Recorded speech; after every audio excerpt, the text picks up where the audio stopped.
Okey, Assalamualaikum, selamat sejahtera tuan-tuan. Sekarang kita akan sambung kepada bab yang seterusnya. Okey. Tadi kita recap balik. Tadi kita belajar dalam bab ketiga berkenaan dengan income and expenses and commitment. Dan sebelum tu bab kedua kita belajar berkenaan dengan keperluan dan kehendak. Bab pertama berkenaan dengan asset versus liability. Okey. So far bab 1, bab 2 dan bab ketiga saya harap tuan-tuan dapat, sebab kita ada kesinambungan kepada apa yang saya cuba sampaikan ni. Okey. So yang ini bukanlah bab pula. Ini lebih kepada iklan. Okey, saya harap tuan-tuan dengarlah saya nak cerita sikit pasal iklan ni. So iklan ni adalah berkenaan dengan lalat dan lebah. Apa cerita lalat dan lebah ni? Susah sangat ke? Apa yang best sangat? So lalat dengan lebah ni simple saja binatang. Saya rasa tuan-tuan semua kenal tentang lalat dan lebah. Semua orang tahu binatang ni. Okey. Jadi saya nak kongsi sedikit cerita sebab ada yang bagus dalam cerita ni. Cerita pasal lalat dan lebah. Kita ambil macam ni. Seekor lalat, okey, seekor lalat, kalau kita bawa dia pergi letak dekat satu taman bunga.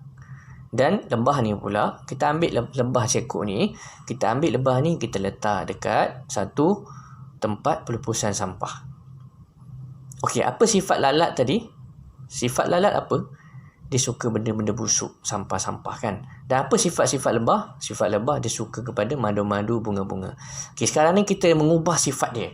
Bukan mengubah sifat dia, kita ubah dia letak tempat yang berbeza. Kita ambil lalat letak taman bunga, kita ambil lebah letak dekat tempat sampah.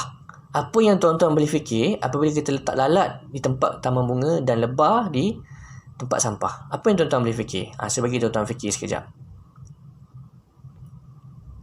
Okey, ada yang cakap lebah akan pergi dekat bunga lah. Dan ada yang cakap silap, lebah pergi kat tempat sampah-sampah lah. Dan ada yang cakap lalat akan pergi dekat bunga. Tak. Jawapan kalau macam tu jawapannya salah. Sebab lalat sifat dia takkan pergi dekat bunga dan lebah takkan pergi kat sampah. Sebab sifat binatang ni berbeza. Jadi apa yang berlaku kalau lalat ni kita letak dekat taman bunga, walaupun di depan dia kita hidangkan dengan 1001 jenis bunga, tapi apa yang dia akan buat? Lalat ni akan pergi dekat tong sampah. Yang mana dia jumpa ada sampah-sampah kat situ, tai-tai lembu, tai kucing. Apa yang sampah-sampah yang busuk-busuk, tai apa yang ada dekat taman bunga tu, yang tu dia akan pergi. Lebah tadi buat apa?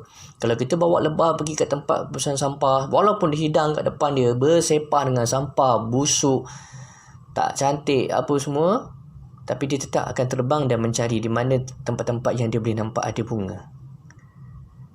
Ini adalah sifat lalat dan lebah. Apa maksud yang cerita kat sini? Dia punya pengajarannya adalah lalat ni, kalau sifat dia suka cari sampah, walaupun kita dihidangkan dengan 1001 kebaikan, seekor lalat tu tetap tak nampak kebaikan tu. Dia hanya melihat kepada keburukan saja. Bagi seekor lebah, sifat dia memandang kepada kebaikan. Kalau kita letak dia dekat tempat besar sampah yang penuh dengan sampah pun, tetapi disebabkan dia hanya melihat kepada kebaikan, apa yang dia nak tengok yang kebaikan adalah dia tak akan cari sampah walaupun depan dia penuh sampah. So dekat sini dia tetap akan cari bunga yang baik-baik. So apa yang nak sampai kat sini, rumusannya adalah pasal lalat dan lebah ni, kita boleh pilih diri kita nak jadi apa. Sama ada kita pilih untuk jadi lebah atau kita pilih untuk jadi lalat. Walaupun kita dihidang dengan 1001 kebaikan, 1001 apa yang bagus, yang betul, yang baik, tapi kalau mata kita masih jadi macam lebah, hanya fikir pasal buruk juga, itu yang jadi salah Najib lah, salah Mahathir lah, salah Yahudi, salah Donald Trump, satu dunia semua salah. Sebab kita tengok yang salah je.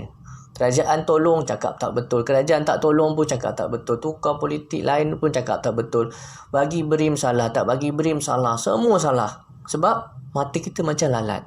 Tapi kalau kita macam lebah, even kita dihidangkan benda yang tak betul pun, tapi kita mesti still fikir, oh okey, ada kebagusannya dekat sini. Jadi kita melihat kepada positivity tu. Terpulang pada individu bagaimana cara berfikir.